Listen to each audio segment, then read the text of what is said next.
Looking at the Humanist Report, you might recognize the host from the Leftist Mafia. Featured him plenty of times on this show. Really good assessment of what's going on, done mercifully quickly. I ought to take a page out of his book. But here he is, talking about something we were just going over on the live stream. Lauren Boebert, not doing so great in the polls. Why? Because she switched districts. Here's the deets.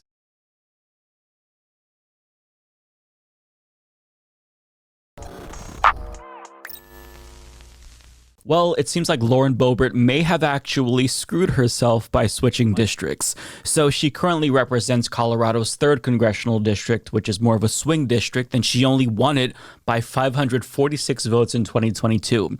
But after Republican Ken Buck in CD4, the next district over, announced that he'd be retiring, she decided to abandon her old district that she nearly lost in 2022 and run in Ken Buck's, since it's a more solidly Republican district and thus a safer seat.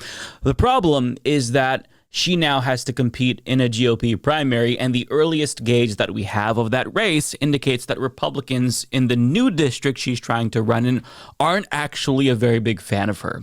Kelly Risman of The Independent reports Colorado Congresswoman Lauren Boebert finished in 5th place, according. Before we get into the nitty and the gritty, how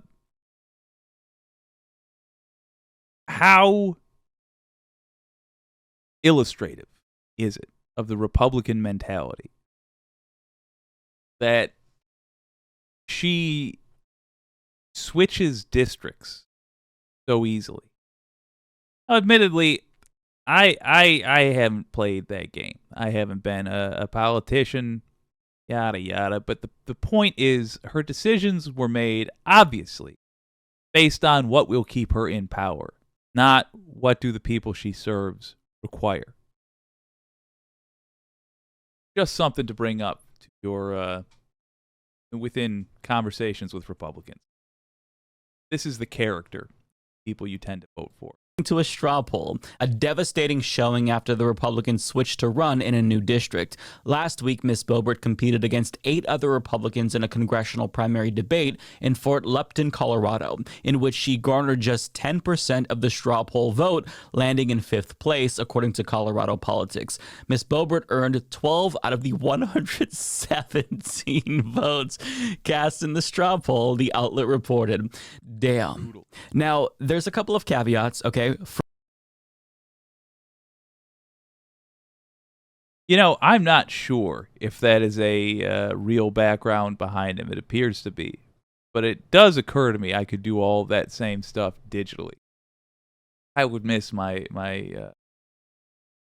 look. One thing of note here. I'm sure I know he goes into some discussion over what would replace her. Anything is fine. Even somebody with the exact same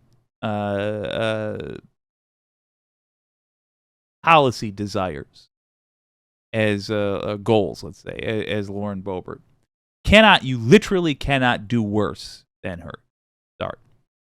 But the benefit to having anybody at all replace Lauren Boebert, I realize she's running in a new district, it wouldn't be replacing her, blah, blah, blah, blah, blah. The benefit to her no longer being an elected representative is it shows others that behavior doesn't get a pass for very long. It raises the bar, at the very least, a tiny little bit, but it's better than nothing. First and foremost, obviously, this is very early, and the sample size is super small, so it's not representative of the entire district.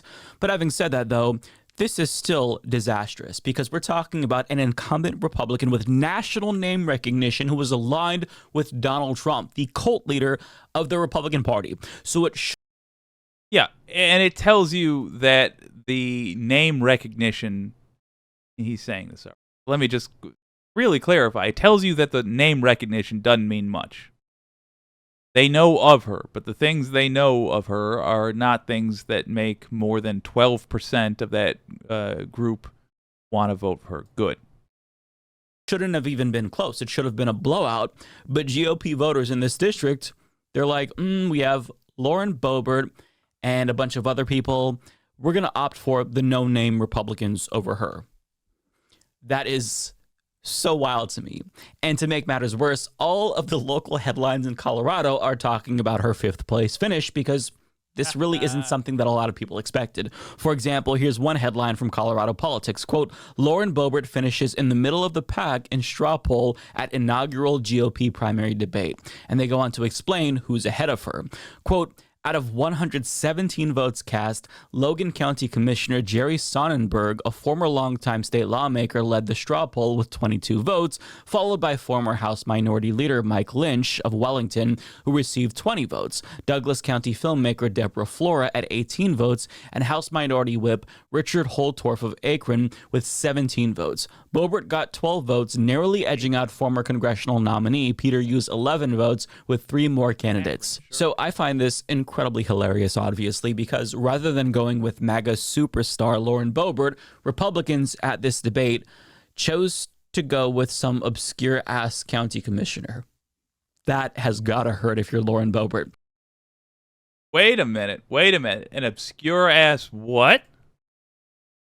An obscure-ass what? County commissioner. Obscure county commissioner. Folks, run for something, anything. Anything at all. Because it gives you the line on the resume, which makes it easier to run for the next. It gives you the experience to know how this stuff works. That's really all the reason you need. But there's more.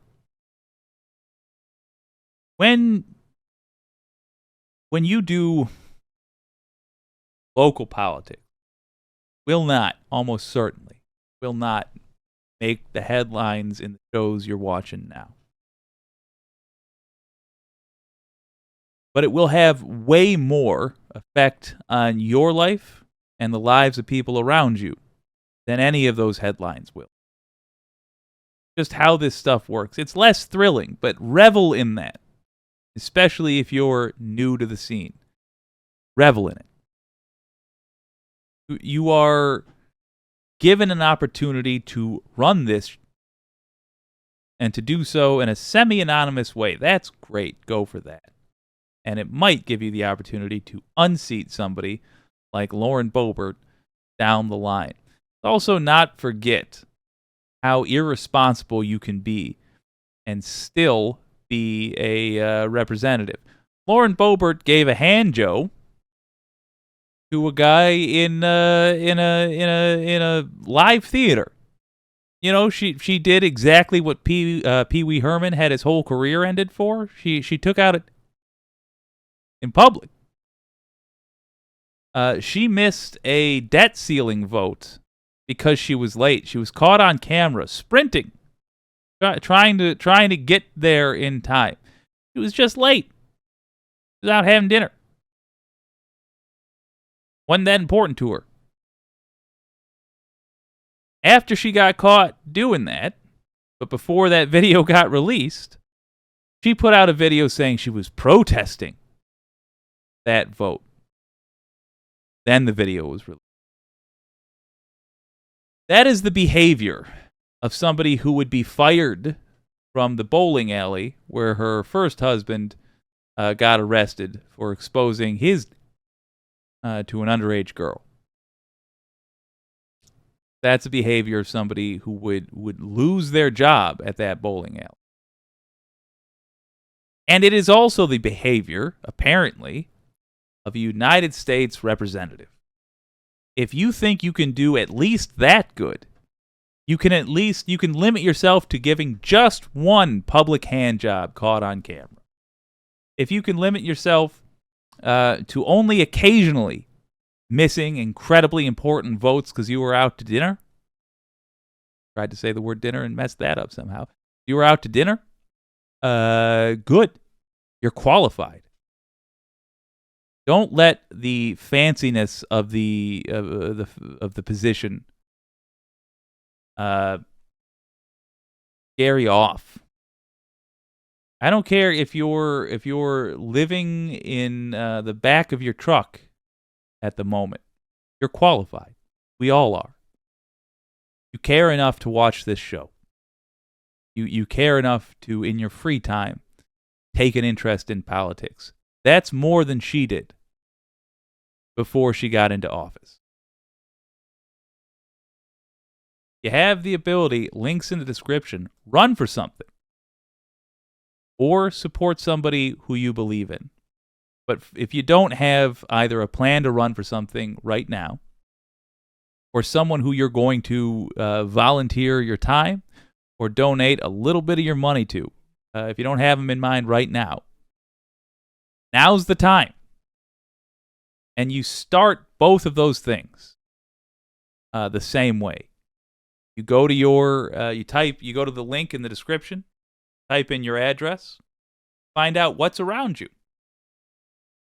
If there is nobody that you see who you deem as being worthy of your support, that means you are being called to office.